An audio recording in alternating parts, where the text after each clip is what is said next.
नेताओं में, कार्यकर्ताओं में कोई समन्वय नहीं था और दिल्ली और लखनऊ में जबरदस्त कशमकश। ये बातें तो दो साफ उभर कर आ रही हैं। दिल्ली लखनऊ की कशमकश, दिल्ली लखनऊ की कशमकश कोई छिपी हुई चीज नहीं है। वो तो आप उत्तर प्रदेश में बच्चे बच्चे से पूछ लीजिए, सड़क पर रिक्शा चलाता आ रहा होगा कोई आदमी, उससे पूछ लीजिए, वो कहते हैं कि भैया दिल्ली और लखनऊ कशमकश है।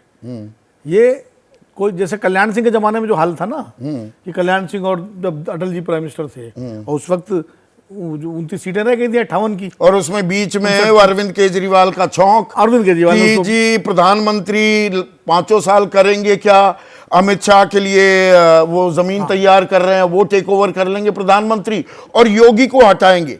अमित शाह और तमाम बड़े नेता ये आकर तो बोले कि प्रधानमंत्री मोदी 5 साल रहेंगे, योगी आदित्यनाथ पर कोई कुछ नहीं बोला। कोई नहीं बोला योगी आदित्यनाथ पर। हाँ, प्रधानमंत्री जी ने योगी जी की तारीफ जरूर जनसभा में कर दी थी, पर यह नहीं कहा गया केंद्रीय नेतृत्व की तरफ से कि जी ये खामखा की चंडू खाने की खबर है, अफवाह है, बकवास है, इस तरह की कुछ नहीं।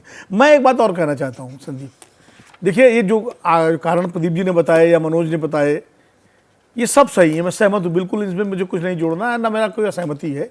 और टिकट जिस तरह बटे, टिकट की जो पद्धति होती है कि नीचे से नाम आते थे और तब पार्लियामेंट्री बोर्ड में चर्चा होती थी, लेकिन इस बार नीचे से पैनल आए कि नहीं आए यही नहीं पता, ऐसे लोगों को टिकट मिला जो नीचे मैं तो पता ही नहीं। नाम ले रहा हूं कि नीरज शेखरिया, साकेत मिश्रा, नहीं हमारे कानपुर में रमेश अवस्थी को मिला टिकट, नहीं जानता था। वो तो ट्रेन से उतरे तो बीजेपी कार्यकर्ताओं ने दूसरे आदमी का माल्यार्पण कर दिया, चेहरा नहीं पहचान रहे थे। महेंद्र नाथ पांडे मंत्री थे, पिछली बार ही 3 विधानसभा सेगमेंट से हार गए, सिर्फ 2 के बदौलत जीते थे, मुश्किल से जीत पाए थे, किसी को उम्मीद नहीं थी कि टिकट मिलेगा। लेकिन मैं जो कह रहा था ये सब बातें सही हैं, लेकिन ये जब हम लोग चुनाव से पहले बहस करते थे, चर्चा करते थे हम सब लोग, तो हार आखिर में इस पर आ जाते थे कि भाई मोदी जी के नाम पर सारा चुनाव है, मोदी जी और योगी जी सारी एंटी इनकम्बेंसी को खत्म कर देंगे। कैंडिडेट को लेकर नाराजगी है, लेकिन मोदी जी के नाम पर वोट पड़ रहा है, इसलिए कोई दिक्कत नहीं है। और उत्तर प्रदेश में 70+, 60+, 65+, आप अपने आंकड़े लोग देते थे सीटें आएंगी। अब अचानक मोदी जी की बात ही नहीं कोई कर रहा है। अब संगठन गड़बड़ था, प्रत्याशी गड़बड़ थे, ये गड़बड़ थे, वो गड़बड़ थे।